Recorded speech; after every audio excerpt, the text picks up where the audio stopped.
पहले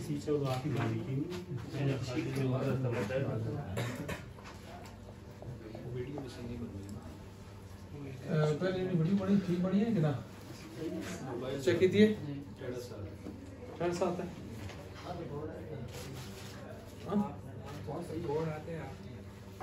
मैं नहीं आता, सिर्फ चेहरा आता है। वैसे भी आते हैं। हाँ जी, तो चेहरा पूरा बोल अंदर सामने। ठीक ठीक हो गया। सबक नंबर कौन सा है जी वाला? पीछा वाले भी 4 था ना जी। ठीक हो गया। ये अभी आ रहा हूँ, इसमें आ रहा हूँ। बिस्मिल्लाहिर्रहमानिर्रहीम नहमदुहु व नसल्ली व नसल्लिम अला रसूलिहिल करीम अम्मा बाद।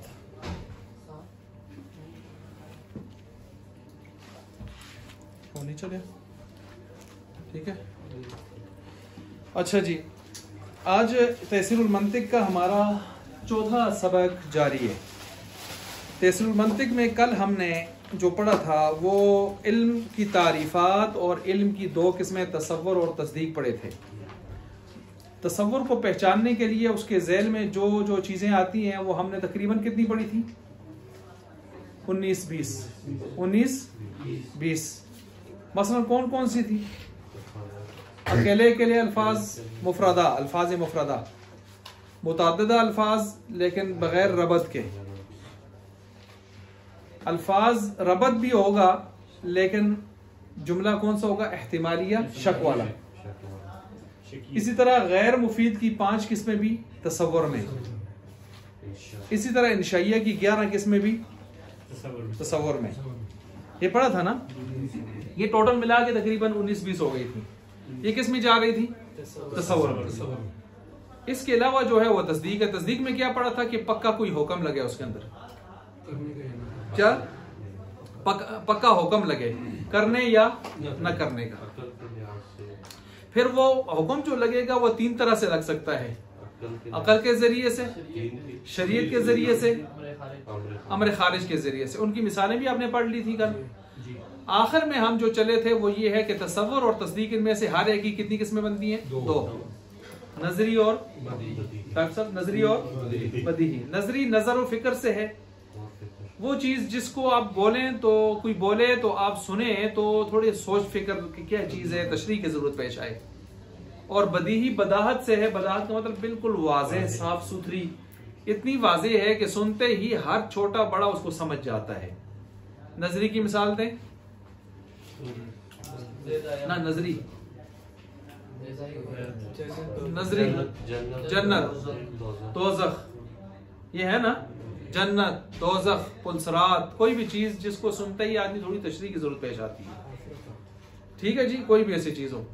और दूसरी बदीही। बदीही की मिसाल दें, सूरज, चांद, सितारे, जमीन, आसमान, सितारे, आग। तो ये ऐसी चीजें हैं कि इनमें दलील वगैरह की जरूरत पेश बदीही होती है। जिस तरह हम किसी कहते हैं यार इतना बदीही अमर है, बदीही चीज है और तुझे समझ नहीं आती, तो बदीही का मतलब क्या है? बिल्कुल वाज़ेह चीज। और जो चीज ज्यादा वाज़ेह हो तो हम कहते हैं अज़हर मिन अश-शम्स है, सूरज से ज्यादा वाज़ेह। अबदह का मतलब है बहुत ही ज्यादा वाज़ेह चीज है, तुझे फिर भी समझ नहीं आ रही। समझ गए बात को? अच्छा, ये जो नजरो फिक्र हम कल आपने आखिर में पढ़ा था, इसमें चंद ज़ाब्ते भी थे। मसलन ज़ाब्ता नंबर 1 क्या था? ज़ाब्ते नोट कर लें, चंद ज़ाब्ते क्या थे कल मैंने आपके सामने रखे थे। क्या ज़ाब्ता रखा था? ज़ाब्ता नंबर 1, अगर बाज के यहाँ कोई चीज बदीही हो लेकिन उमूमी तौर पर नजरी हो, उसको क्या शुमार करेंगे? ये लिखें ज़ाब्ता नंबर 1। अगर बाज के यहाँ कोई चीज बदीही भी हो लेकिन उमूमी तौर पर नजरी हो तो उसको नजरी शुमार करेंगे। जैसे जन्नत, दोज़ख, इस तरह की जो चीजें हैं, जन्नत, दोज़ख। अब हमारे यहाँ तो ये, मुसलमानों के यहाँ तो ये बदीही चीजें हैं। क्या चीजें हैं? बदीही चीजें हैं। लेकिन इसके बावजूद उमूमी तौर पर क्या है, नजरी है। तो हम इसको क्या शुमार करते हैं? अगर ज़ाब्ता नंबर 1, अगर किसी बाज के यहाँ कोई चीज नजरी हो, बदीही हो, लेकिन उमूमी तौर पर क्या हो, नजरी हो, तो उसको हम क्या शुमार करेंगे? मसलन अल्लाह का वजूद, अल्लाह वहदहु ला शरीक, ये हमारे यहाँ बदीही है, नजरी है या बदीही है? बदीही है ना, लेकिन हमारे अकीदे के लिहाज से। लेकिन उमूमी तौर पर ये चीजें क्या हैं, नजरी हैं, तो नजरी शुमार करते हैं। ज़ाब्ता नंबर 1 लिख लिया। ज़ाब्ता नंबर 2, देखी या जानी जाने वाली चीजें, देखी या जानी जाने वाली चीजें किसी के यहां बदीही भी हों, लेकिन उमूमी तौर पर नजरी हों, तो क्या शुमार होंगी? नजरी। मसलन मोबाइल, मसलन देखें इसम, आपको नहीं पता था इसम क्या है, आपने इसम की तारीफ पढ़ ली। इसम आज भी पढ़ा हमने ना, फेल आज भी पढ़ा है ना, हरफ आज भी पढ़ा है हमने ना। तो इसम फेल हरफ की तारीफ आपने आज भी पढ़ ली। इसम पूरा माना, अधूरा माना, जमाना होगा नहीं होगा, फेल में जमाना भी होगा, ये देखें आपने पढ़ ली। लेकिन दुनिया पर बेशुमार लोग ऐसे हैं कि जिनको इसम फेल की तारीफ नहीं आती। तो अब आपके यहाँ तो बदीही है, जब भी मैं कहूंगा इसम आप फौरन समझेंगे, मैं कहूंगा फेल आप फौरन समझेंगे, लेकिन क्या सारी दुनिया फौरन समझेगी? नजरी है, तो उसको हम क्या शुमार करेंगे? अच्छा सब ठीक है। ज़ाब्ता दूसरा ज़ाब्ता क्या लिखा आपने जी? देखी या जानी जाने वाली चीजें किसी के यहाँ बदीही भी हो जाएं, उमूमी तौर पर नजरी हो, तो नजरी शुमार होंगी।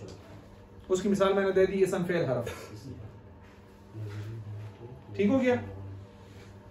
अच्छा जी, देखें मैं कहता हूं पहले और दूसरे में क्या फर्क है? किसमें? पहले ज़ाब्ते और दूसरे ज़ाब्ते में। पहले ज़ाब्ते में क्या था, मुसलमानों के यहाँ वो अकीदे के लिहाज से है, दूसरी मुशाहिदे के लिहाज से। अच्छा सवाल किया है। पहली एतिकाद अकीदे के लिहाज से है, पहला ज़ाब्ता। दूसरा ज़ाब्ता किस लिहाज से? मुशाहिदा के लिहाज से। मसला मैं कहता हूं अब्दुल वाहिद साहब बैठे हैं, तो आप देख रहे हैं ना कि बैठे हैं, आपके यहाँ क्या है, बदीही है, नजरी है? लेकिन आपसे ज्यादा दुनिया दो बार है, दाएं बाएं है, इधर उधर है, तो उनको तो नहीं पता, उनको दलील देनी पड़ेगी। तो इसको हम क्या शुमार करेंगे इस जुमले को? तो पहले का ताल्लुक अकीदे एतिकाद से है, दूसरे का मुशाहिदे से। अच्छा जी, अब जब आपने ये भी समझ लिया, कर लिया, अब जरा इसको मिसालों को देखें जरा। इन्होंने मसलन मिसालें क्या दी हैं? तसव्वुर बदीही की मिसाल क्या दी है? जैसे पानी, आग, गर्मी, सर्दी। जी, सुनते ही फौरन तसव्वुर ज़हन में आ जाता है कि दलील देने की जरूरत पेश आती है? आ जाता है ना? ठीक है, जब आ जाता है तसव्वुर, तो ये तसव्वुर है। और बदीही क्यों है? कोई फौरन आ जाता है। तसव्वुर नजरी, जैसे इसम, फेल, हरफ, मोरब, मबनी, नकरा, मारफा, फरिश्ता, जिन, भूत, देव, ये सारे के सारे भी तसव्वुर है ना, हुक्म तो नहीं है ना। और नजरी है, क्यों? ये सुनते ही फौरन समझ नहीं आते, बल्कि हमें इसमें कुछ अकल लड़ानी पड़ती है या कुछ तशरीह और ताबीर करनी पड़ती है। इसमें अगरचे फरिश्ता आपके एतिकाद के मुताबिक बदीही है, लेकिन हम इसको और हाल क्या कर रहे हैं, आगे चले देंगे। तस्दीक की भी इसी तरह दो किस्में हैं। मसलन 2/4 का आधा है, 1/4 का चौथाई है। क्या ऐसा कोई इनकार कर सकता है? दलील की जरूरत नहीं, दलील की जरूरत नहीं, बदीही है। और तस्दीक क्यों है जी अलीम साहब? हुक्म पक्का मौजूद है, हुक्म लगा हुआ है। अच्छा, इसी तरह मसलन आप कह सकते हैं कि एक ताक है, 2 जुफ्त हैं, ठीक है, बदीही है। और तस्दीक भी है। इसी तरह तस्दीक नजरी, वो जिसमें दलील बताने की जरूरत पेश है। जैसे परियां मौजूद हैं, परियां ताबा को कटियन, परियां तो साबा को कटियन, परियां तो कुछ भी नहीं ना, जिन्नियात मौजूद हैं, ठीक है जी। अच्छा, ये तस्दीक है। तस्दीक कौन सा है? नजरी है, यानी इस पर आपको दलील देने की जरूरत पेश आएगी। आलम, आलिम नहीं, आलम, आलम जहान बनाने वाला और तसर्रुफ करने वाला एक जात पाक अल्लाह की है, तस्दीक है। और हमारे अकीदे के लिहाज से तो बदी ही है, लेकिन उमूमी एतबार से क्या है? नजरी है, आपको दलाइल देने पड़ेंगे। ये हो गया आपका कल वाला सबक जो हम छोड़ चुके थे आखिर में। अच्छा, अब इसके साथ नीचे मिसालें देखें। पुलसरात, जी हल करते जाएं। तसव्वुर है, तस्दीक है, तसव्वुर है, नजरी है, बदी है, बदी है हमारे यहाँ, लेकिन उमूमी एतबार से जन्नत का भी यही मसला है। कब्र का अजाब नजरी है, तसव्वुर है, तस्दीक है। तसव्वुर क्यों है? तसव्वुर की उन किस्मों में से, उन किस्मों में से जो कर हमने लिखी, मुरक्कब इजाफी है। कब्र का अजाब, का के की, और ये मुरक्कब गैर मुफीद की 5 किस्में आपने किस में गिनी है? इसी में गिनी है। चांद, कब्र का अज़ाब तसव्वुर है, ये तसव्वुर है, नजरी, नजरी, हाँ जी नजरी, क्योंकि उमूमी एतबार से नजरी है। वैसे तो हमारे यहाँ बदी है, लेकिन हमारे यहाँ भी कुछ कब्र के अजाब के वो अलग बात है। फिर ताबीरात हैं, मुनकर बहुत कम है मेरे ख्याल से। मुतज़िला मुनकर थे, जमादी फिरका वो मुनकर था, और आज एक छोटा सा शाज़ ग्रोह है वो मुनकर है। वगरना उमूमन जो हम शायद सुन्ना वगैरह के यहाँ या इस तरह के यहाँ जो बातें की जाती हैं, मेरे ख्याल से वो भी मुनकर नहीं है। सिर्फ ताबीरात में थोड़ा सा फ़र्क करते हैं कि हयात कौन सी है कौन सी नहीं है। कुछ हमारे यहाँ खामखा की शिद्दत भी पाई जाती है इस हवाले से। अज़ाब कब्र का मुनकर, मुतलकन मुनकर तो मुसलमान ही नहीं हो सकता। मुतज़िला मुनकर थे, वो कहते थे ये जिस्म, वो कहते थे नौआ मिनल हया भी हासिल नहीं है, बस जिस्म पत्थर का पत्थर है। ये सारा मामला यही रूह का है। नहीं, वो और थे मुतज़िला हज़रात ना, तो सर सईद नेचरी था, उसका फिरका नेचरिया है, अकल परस्त, वो भी अकल परस्ती है। मुतज़िला भी अकल परस्त हैं। वो फरिश्तों का मुनकर और इस तरह के दीगर जन्नत दोज़ख के मौजूदा हालिया पोजीशन में होने से मुनकर, इस तरह के उसके अपने अकायद हैं। अच्छा, इसी तरह चांद बदी ही, तसव्वुर, तस्दीक, तसव्वुर सब बोल रहे जिनको समझाए। आसमान बदी ही, तसव्वुर, ठीक है। दोज़ख मौजूद है, तस्दीक है, नजरी। अच्छा जी, तराजू अमाल का, हाँ जी मुरक्कब इजाफी है ना। दोज़ख मौजूद है, कौन सा? तसव्वुर, लेकिन लिखना में आता तो हल करो, चीज समझ के चलो। हाँ, है नहीं है ना, है नहीं है तो बस तस्दीक नहीं, तसव्वुर आएगा। देखें कल परसों का जो सबक अगर आपने सही समझा है तो आप बिल्कुल आराम से हल कर सकते हैं। अगर मुकम्मल हो तो फिर वो तस्दीक, बिल्कुल है नहीं है इस तरह का पक्का हुक्म लगे तस्दीक, न लगे कच्चा कच्चा होगा या का के की, तो ये सारे तसव्वुर है। तसव्वुरात ज्यादा जा रहे हैं और उसमें नजर फिक्र की जरूरत पेश आ रही है तो नजरी है, वरना बदीही है। बस इस इन पॉइंटों को सही नजर में रखें। चुनांचे आसमान की दलील की जरूरत तो नहीं है ना, तो किस में जाएगा? बदीही में या नजरी में? ये अकेला है, तसव्वुर है, तस्दीक है, क्योंकि हुक्म शुक्म नहीं, जुमला नहीं। हुक्म का मतलब सेंटेंस, पूरा पक्का जुमला, तस्दीक। दोज़ख मौजूद है, ये देखें तस्दीक आ गया। कौन सा? नजरी है, बदी है। हाँ, वैसे हमारे यहाँ तो बदी है, लेकिन उमूमी एतबार से नजरी है। तराजू आमाल का के की, जन्नत के खजाने, ठीक है। अमर खुदा, अमर का बेटा खड़ा है, तस्दीक है। इसकी ये दोनों बना सकते हैं, ठीक है। ये दोनों किस तरह बना सकते? मतलब अमर का बेटा आपके सामने खड़ा था, आप देख रहे थे, तो किसी ने कहा अमर का बेटा खड़ा है, तो आपके मुशाहिदे में आ रहा है बदी है ना, लेकिन उमूमी एतबार से नजरी है। क्या शुमार करेंगे? समझ आ गई? ये दोनों चीजें समझ आ गई हैं। कौसर जन्नत का हौज है, तसव्वुर है, तस्दीक है, नजरी। आफ्ताब रोशन है, तस्दीक है। अलीम साहब क्या आफ्ताब रोशन है, जरूरत नहीं है, बदी ही है, तस्दीक है। आग जलाती है, ठीक हो गया। बर्फ ठंडी है, सर के जुमले बना सकते हैं आप। अच्छा जी, अब यहाँ पर एक चीज है जो मेरे जहन में आई है, वो ये है कि आप देखें आखिर में सवालिया निशान जा रहे हैं। हाँ ठीक है, इन्होंने सवालात कायम किए हैं तो सवालिया निशान होना चाहिए। मैं तावील कर रहा हूँ कि सवालिया निशान होने चाहिए। ये सवालिया निशान इसलिए डाले हैं कि ये क्या है, ये किस किस्म के? मैं समझता हूँ वही ना कि ये सवालात है, मश्क है ना, लेकिन मेरे ख्याल से इनको सवाल नहीं डालने चाहिए सवालिया। वजह ये फिर एहतिमाल ही पैदा होता है कि ये जुमला इस्तिफाम है, ये इस्तिफाम बनता है। और इस्तिफाम किसकी किस्म है? इंशाइये की।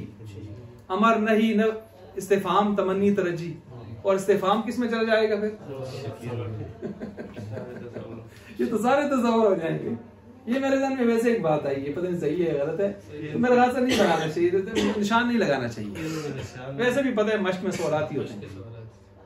निशान का मतलब ये क्या है? हाँ ठीक है ना, मैं समझ गया कि मश्क में यही है, लेकिन इससे खलजान पैदा होता है थोड़ा सा ना कि ये सारे इस्तिफाम में चले जाएंगे। और इस्तिफाम खुद किस्म है किसकी? इंशाइये की। और इंशाइये की ज़्यादा किस्म गई हुई है, तो फिर हमें क्या ढूंढने की जरूरत है इसमें। अच्छा, अगला सबक जो आज चलना है वो है नजर फिक्र मंतिक की तारीफ। इसको समझें जी, ये क्या चीज है। इसके अंदर आपको मंतिक की तारीफ, गर्ज़ व गायत तो पढ़ा है आपकी, नहीं पढ़ा है? अलीम साहब पढ़ा है ना, पिछले इस बार में आप पढ़ा है, लेकिन यहाँ पर इन्होंने थोड़ा सा उसको ताजा करना है। अब सुने, लिखते जाएं, दो मालूम तसव्वुरात मिलाकर एक नामालूम तसव्वुर मालूम करना। लिख लिया इसी तरह, थोड़ा सा फासला देके। ये दो मालूम तसव्वुरात जो हैं, इनका नाम है, क्या नाम है आसान जी? किसका? दो मालूम तसव्वुरात जी, मुआर्रिफ। क्या नाम है? मुआर्रिफ। मुआर्रिफ। और दूसरा नाम इसका है कौले शारिह। क्या नाम है?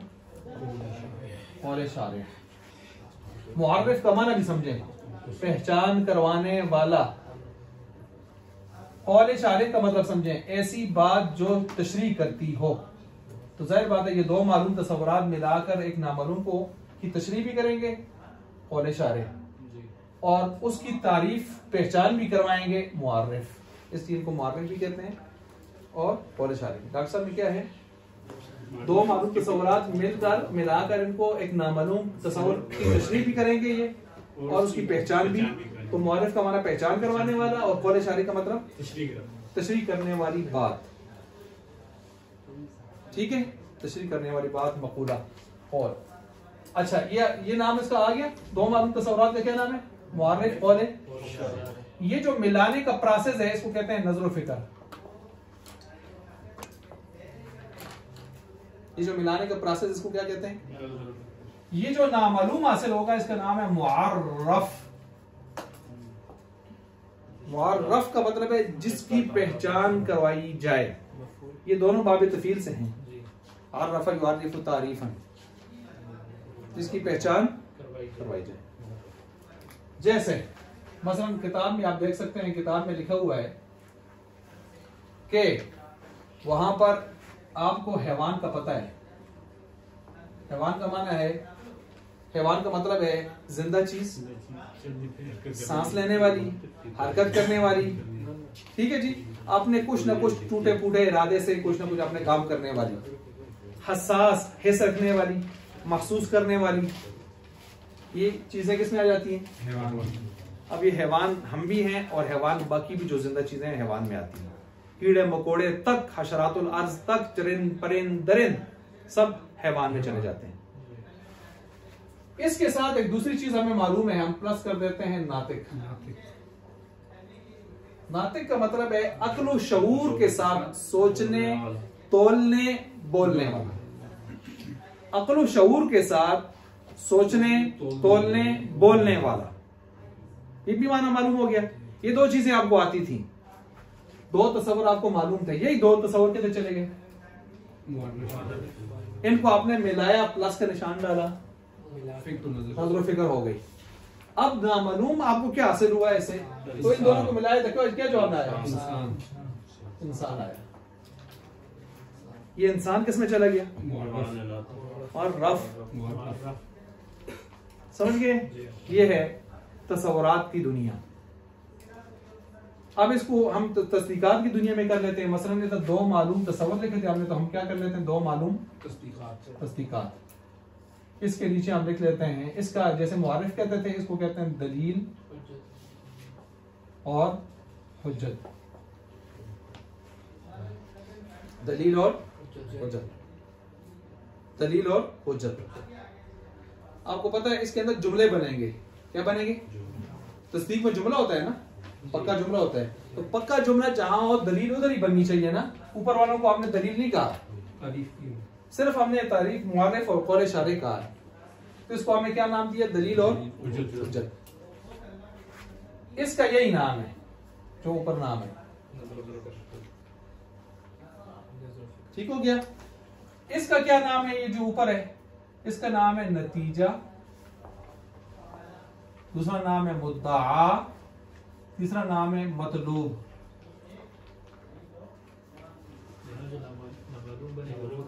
जी जी, नामालूम तस्दीक जो हासिल होगी उनके इसको उसके 3 नाम है, नतीजा, मुद्दा और मतलूब। नतीजा, मुद्दा और मतलूब। अब नतीजा, मुद्दा और मतलूब मसलन इस किताब में ही देख लें। मैं इधर क्या लिखूं? किताब में देखें जरा, मेरे पास सफा नंबर 10 खुला है, आपके पास भी शायद ये होगा। क्या मिसाल लिखी है? मिसाल लिखी है इंसान जानदार है, हर जानदार जिस्म वाला है। ये 2 हमें मालूम थे। इंसान लिख देते हैं, इंसान जानदार है। दूसरा जुमला क्या है?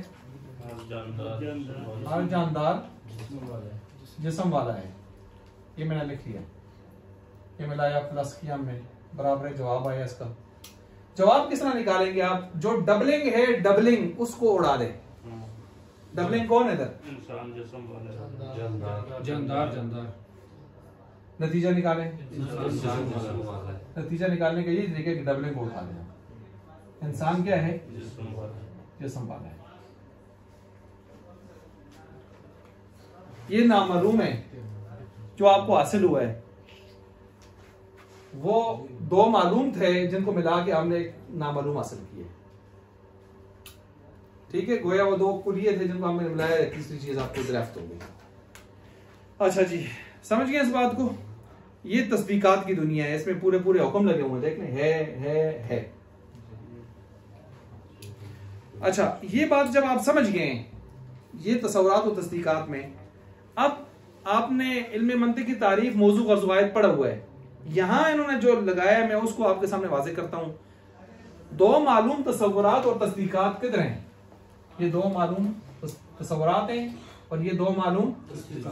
इनका एक नाम है माकूलात सानिया, वो भी नोट कर लें। माकूलात सानिया।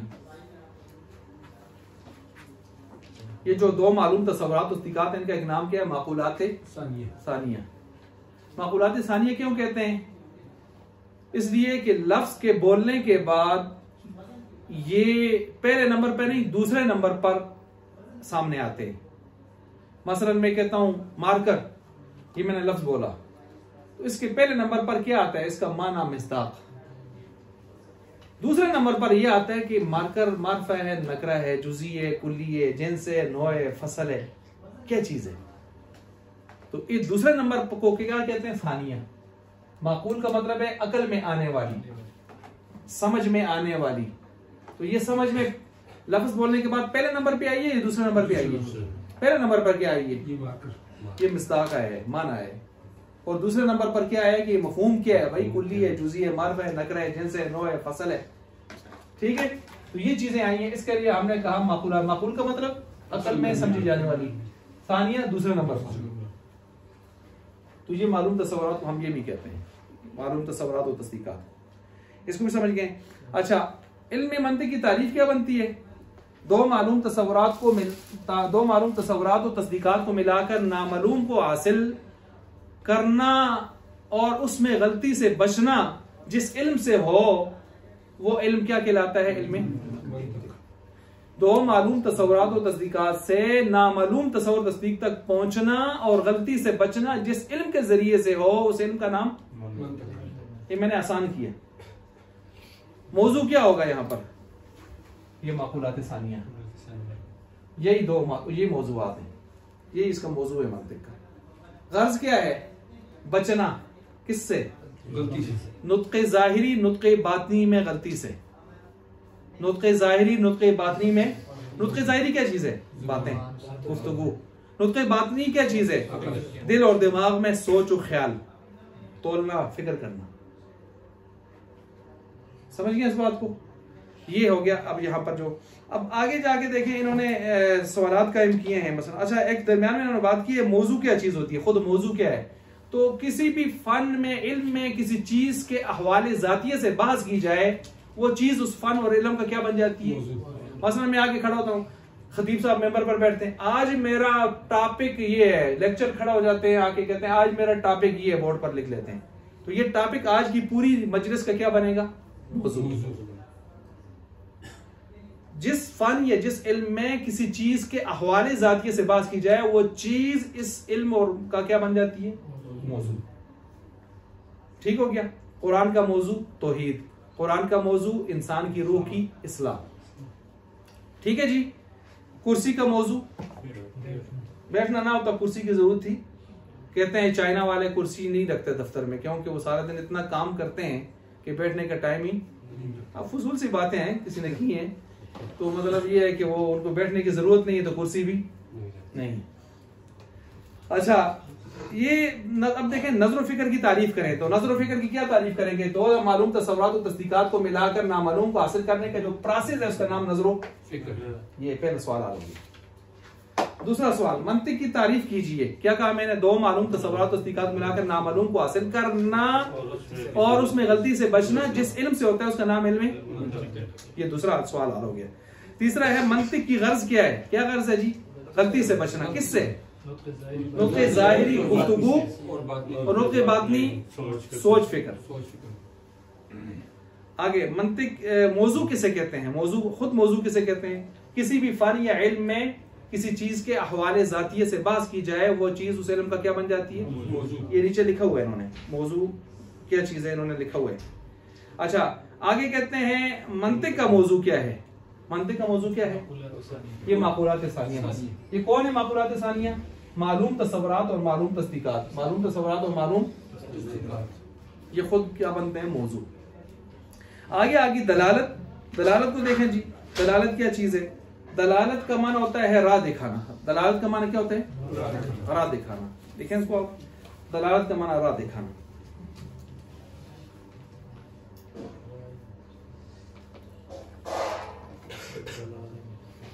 राह दिखाना, ठीक हो गया। और जो राह दिखाता है उसका नाम है दाल। जो दिखाता है, रहनुमाई करता है, उसका नाम क्या है? दाल। अद्दाल अल खैरी, जो दाल हो खैर कर पर, वो फाइल की तरह है। क्या माना है अलीम साहब? जो खैर की तरफ रहनुमाई करे वो गोया करने वाले की तरह है। तो दाल जो रहनुमाई करे, जिसकी रहनुमाई करे वो मदलूल। दलालत का अपना माना क्या लिखा आपने? राह दिखाना। दाल राह दिखाने पर, जिस चीज को दिखाया जाए वो क्या हो जाएगी? मदलूल। मिसाल के तौर पर आपने कहीं से धुआं उठते देखा तो आप क्या समझे? नीचे क्या लगी हुई है? तो धुआं क्या बना? दाल। इसने आपको ये बताया कि नीचे क्या लगी हुई है? मदलूल। ठीक है, समझ गए बात को? तो ये जो चीज बताती है वो दाल है, और जिसको बताती है ये भी समझ गए? समझ गए ना? अच्छा जी। और ये जो दलालत है, जब आप दलालत की तारीफ भी समझ चुके, राह दिखाना, दाल और मदलूल को भी समझ चुके, अब ये ज़हन में रखें कि दलालत के अंदर दो चीजें होती हैं। अल्लाह की तरफ से तयशुदा कुदरती हो या बंदा उसको तय करे। ये मुझे बताएं, धुआं जब देखते हैं तो दाल बनकर मदलूल को आग को बताता है, ये बंदे ने तय किया हुआ है या अल्लाह ने हिसाब ये रखा है कि धुआं आग के साथ ही होता है? हम जब मंतिक पढ़ रहे थे तो हमने अपने उस्ताद मौलाना खलील रहमान साहब से सवाल किया कि सेंसर, तो उन्होंने कहा सिलेंसर उसके अंदर भी आगमन भी होती है, इसलिए आप जरा हाथ लगा के देखें समझ आ जाएगी। ठीक है जी, और कभी कभी जाहिर भी हो जाती है। तो बहरहाल ये कुदरती तौर पर है। ये क्या है? अच्छा, मोबाइल, मोबाइल का नाम मोबाइल अल्लाह ने रखा है, कुरान में आया है, या हम इसको मोबाइल कहते हैं? इंसान ने मुकर्रर किया है ना, ऐसे ही है ना। तो ये टपाई इस काम के लिए अल्लाह ने ऊपर से उतारी है या बंदों ने इसको इस तरह वजह की है? आई बात समझ? तो जो चीजें बंदों ने की हों तो उसको हम क्या कह देते हैं? दूसरी किस्म, यानी बंदों की मुकर्रर करदा। मसलन आप ट्रैफिक गाड़ी चला रहे हैं, आगे निशानात आते हैं ट्रैफिक के मुख्तलिफ, तो निशानात से आप समझ सकते हैं कि ये कोई खतरनाक मोड़ आ रहा है। तो ये खतरनाक मोड़ के लिए जो निशान है, क्या फरिश्तों ने अल्लाह की हुक्म से लगाया है? इंसानों ने। तो ये दलालत की दूसरी सूरत में जा रही है, क्या इंसानों ने कोई चीज वजह की है। अब वो जो निशान है वो दाल है और खतरनाक मोड़ का होना आगे। अलीम साहब समझ गए? ये दलालती किस्मों के नाम भी कुछ रखेंगे जो इंसानों की तरफ से या जो अलग ना वो किस्में आगे आ रही हैं, लफ्जिया गैर लफ्जिया, फिर उनकी 3 किस्में आ रही हैं। लेकिन ये फिलहाल मैं समझा रहा हूँ दलालत 2 तरह की हो सकती है, कुदरती, इंसानी तकर्रुरी।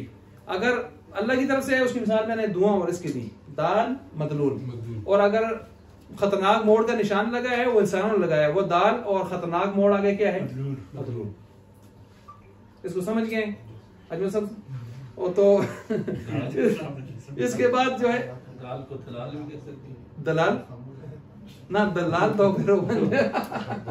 दलाल तो सीगा मुबालगा बन जाएगा। वो क्या है? सीगा मुबालगा। और वो जो मंडियों में जैसे दलाल होते हैं वो और चीज है। फिर उसकी उर्दू की हद तक दलाल कह सकते हैं। किसको? उर्दू के सब्जेक्ट के हवाले से इसको नहीं, दाल तो इसमें फाइल है, दाल इलुन था असल में, दाल हो गया। दलाल सीगा मुबालगा है, बहुत ज्यादा दलालत करने वाला, ज्यादा दलालत। वो दलाल जो मंडियों में मसलन एजेंटी करता है दलाल। फिर उस दलाल की भी 2 किस्में हैं। कुछ दलाल अच्छे नहीं होते, जिससे आप शायद दल्ला कहते हैं, क्या कहते हैं, और कुछ जो है दलाल अच्छे भी होते हैं, जो कह रहे कि लूदर शूदर बेचते हैं और दलाल बन के आगे एजेंटी करते हैं, कमीशन। तो वो चीजें अलग हैं। लेकिन इसको समझे, ये समझ गए? यानी दलालत में कितनी चीजें 2 आ गई हैं, कुदरती तौर पर या इंसानों ने वजह किया है। और इसी तरह आप मौजू को समझे, वजह को समझे। वजह का माना लिखें, अब दलालत की किस्में चले हैं, फिलहाल छोड़ते हैं हम, उसके किस्में बाद में पढ़ते हैं। वजह का माना रखना, खास करना, मुकर्रर करना। वजह का माना रखना, खास करना, मुकर्रर करना। ये सिर्फ इंसानों से मुकर्रर कर रहा होगा। देखें, दलालत में दोनों चीजें थी और वजह में सिर्फ एक ही है। वजह में क्या चीज आती है? इंसानों ने मुकर्रर किया हो। किसने मुकर्रर किया हो? इंसानों। मसलन इन्होंने मिसाल दी है चाकू। लफ्ज़ चाकू जब आप बोलते हैं तो लफ्ज़ चाकू से क्या मुराद होता है? 2 चीजें। देखें, ये चाकू आ गया और ये उसके पीछे दस्ता आ गया। ये क्या है? दस्ता। ये क्या है? फल। जब आप कहते हैं चाकू, तो इस चाकू से मुराद ये पूरा होता है। जब ये पूरा होता है तो ये चाकू अल्लाह ने नाम रखा है या बंदों ने रखा है? तो ये जो चाकू है ना, इसको कहते हैं मौजू, लफ्ज़ चाकू। और ये जो चाकू खुद है मुस्ताक, इसका नाम है मौजू लफ्ज़। ये देखें, मसलन अलीम नाम मौजू है और हजरत साहब खुद क्या हैं? मौजू लफ्ज़। तो यूं समझिए, ये जो नाम होता है, नाम ये मौजू होता है, आसान कर देता हूं मैं। और ये जो मिस्दाक होता है, मिस्दाक, वो मौजू लहू होती है। मौजू का मतलब रखी गई चीज, मौजू लहू का मतलब है जिसके लिए रखी गई चीज, जिसके लिए रखी गई चीज। ठीक हो गया? ये लिख लिया? लिख लिया? दलालत की आगे इन्होंने 2 किस्में बनाई है, लफ्जिया और गैर लफ्जिया। लफ्जिया का ताल्लुक है किससे? जुबान से। लफ्जिया का ताल्लुक किससे है जी? जुबान से है। जो चीज जुबान से निकले उसको हम लफ्जिया कहते हैं, जो जुबान से ना निकले उसको क्या कहते हैं? गैर लफ्जिया। अब देखें, ये धुआं दाल है और आग मदलूल है, ये जुबान से निकल रहे हैं? गैर लफ्जिया है ना? गैर लफ्जी है ना। और अगर सिगरेट वाला धुआं मुंह से निकला, हमने ये भी सवाल किया था, वो तो जुबान से होकर निकलता है, तो लफ्जिया होगा गैर लफ्जी होगा? वो जुबान से नहीं निकल रहा, वो धुआं अंदर से फेफड़ों से होता है, वो कहीं कहीं से बाहर आ रहा है, गैर लफ्जी ही है। पाँव मुंह तो निकल रहा है, समझ आ रही है? बहरहाल लफ्जिया वो है जो आपकी जुबान से कोई हर्फ जाहिर हो। क्या जाहिर हो? देखें ये भी लफ्ज नहीं है जिसमें कोई आपके लफ्ज जाहिर हो रहे हो। देखें नमाज में अगर आप इस तरह करें नमाज टूटती है, लेकिन अगर आप अल्फाज जाहिर करें तो जिसका कोई माना कोई उसमें बनता हो कुछ। अच्छा, अब लफ्जिया गैर लफ्जिया, यार ये देखें ये बारीकियों में हम जा रहे हैं थोड़ा सा ना, लफ्जिया गैर लफ्जिया के एतबार से। तो लफ्जिया जो जुबान से निकले और गैर लफ्जिया जो जुबान से ना निकले, बस। अब देखें जब हम ऐसे आह करते हैं, मसलन दर्द की कैफियत है, हाय वाय, ये लफ्ज है या नहीं है ना? और घोड़ा जब उसको भूख लगती है और हिन्नाता है, आवाजें निकालता है, वो गैर लफ्जी है, उसके जुबान से निकली हुई चीजों का एतबार किया जाता नहीं, वो गैर लफ्जी है। और इंसान जब बोलता है तो फिर उसमें देखा जाता है अल्फाज हैं, हुरूफ हैं, तो फिर लफ्जी हैं। वरना वैसे आवाज आ रही है और जुबान की कोई उसमें अमल दखल खास नहीं है, तो हम उसको गैर लफ्जी में शुमार कर देते हैं। ना ना ना, वो और चीज है, वो तो आप लफ्ज बोलेंगे, लफ्ज आगे जाके मौजू और मोमल होता है ना। बस आपने कलमा, आपने कहा रोटी शोटी, तो शोटी भी लफ्ज ही है ना, फिर आपने इसको कहा है मोमल है। ये वो है लफ्जी गैर लफ्जी, ये लफ्ज भी हो सकता है कि नहीं हो सकता, ये बात सोच रही है। इसको समझ गए आप? जब आप इसको समझ गए तो इसके साथ एक चीज और समझिए, फिर हम बात को खत्म करते हैं। वो ये है कि ये जो दलालत होती है कभी वज़इया होती है, आपने कोई खास की हुई है किसी चीज के लिए, या आपकी अकल आपको बता रही होती है, या आपकी तबीयत से पता चल रहा होता है। मसलन मैं कहता हूं अजमल साहिब, अब मेरी जुबान से निकला, लफ्जी है गैर लफ्जी है? और ये वज़इया है क्योंकि इनके लिए इनका नाम रखा गया, किसी ने रखा, वज़इया है, ऐसे ही है। और मैं कहता हूं हाय वाय, ये मेरी जुबान से निकल रहे हैं, क्या है? लफ्जिया। और ये हाय वाय किस पर दलालत करता है? कि हजरत को कोई दर्द है। तो ये हाय वाय किसी ने डिक्शनरी में नहीं लिखा कि जब आपको दर्द हो तो आपने हाय कहना है, तो जब इस तरह का दर्द हो तो वाय कहना है। ये तबीयतें चला लिए हैं ऐसे ही आगे। जिस तरह बच्चा हाथ पाँव मारता है, आवाजें निकालता है, माँ समझ जाती है, उसको कोई डिक्शनरी में तो नहीं सिखा के आया किस तरह करना है तुमने, प्यास लगे तो यूं करना है, भूख लगे तो यूं करना है, ये तबीयत बताती है। ठीक है जी। और एक अकलिया, अकलिया ये है कि आप अकल से समझें। मसलन हम यहाँ पढ़ा रहे हैं, बाहर से हजरात हमारी बात सुन रहे हैं, लेकिन ये नहीं समझ आ रही कि मैं क्या बोल रहा हूँ। ये पता चल रहा है कि कोई लफ्ज इंसान बोलने वाला बोल रहा है, ये इंसानों के अलावा कोई बोल सकता, इतना समझ आ गया। तो ये किससे समझ आया? ये अकल से समझ आया। ये तबीयत से नहीं समझ आया, ये वजह से नहीं आया, ये अकल से समझ आया। कोई भी लफ्ज मोहमल अगर कोई दीवार के पीछे से बोला है, कोई भी लफ्ज मोहमल, तो आपको ये समझ आ जाएगा कि है इंसान है। लफ्ज की समझ ना आए तो ये अकलिये में जाएगा, और अगर आपको लफ्ज भी समझ आए तो फिर किस में जाएगा? वज़इया में, क्योंकि वो लफ्ज फिर किसी माने के लिए वजह है ना। मसलन मैं बोलता हूँ अजमल साहेब, मेरी आवाज भी बाहर गई, उनका अजमल साहेब बोला है, तो उनके लिए भी अब क्या बनेगा? लफ्जिया वज़इया। लेकिन उनको समझ नहीं आई मैंने क्या बोला है, ये पता चला है कि कोई लफ्ज ऐसे बोले जो इंसान ही बोलते, तो क्या बनेगा उनके लिए?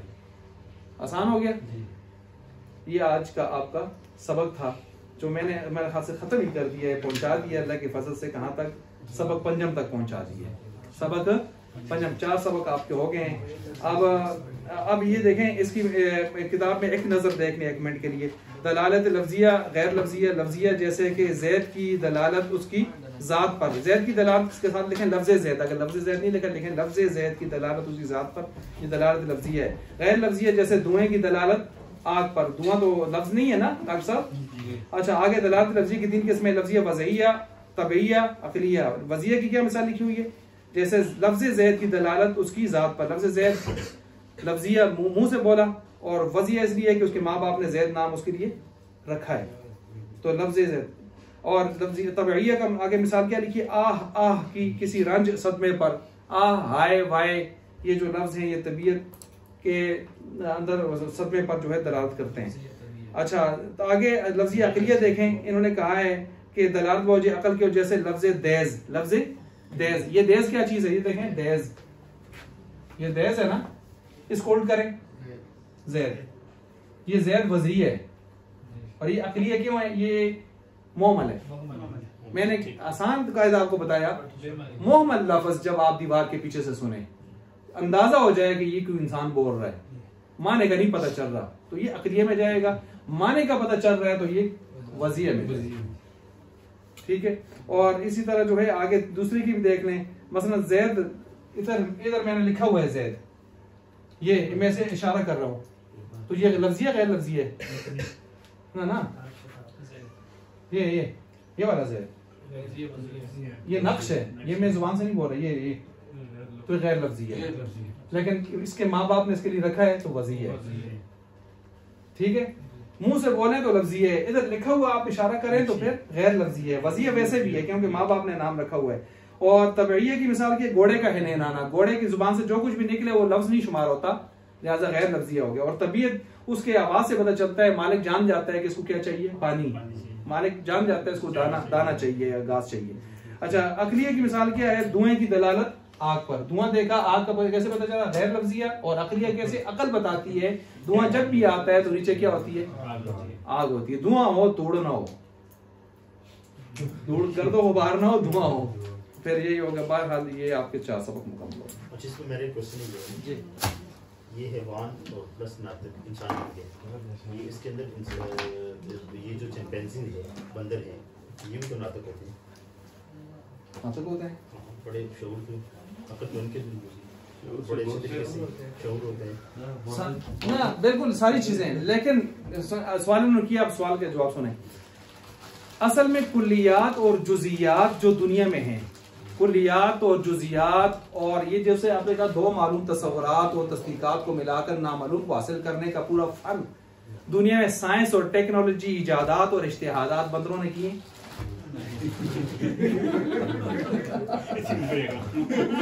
सवाल अक्सर इस तरह के होते हैं।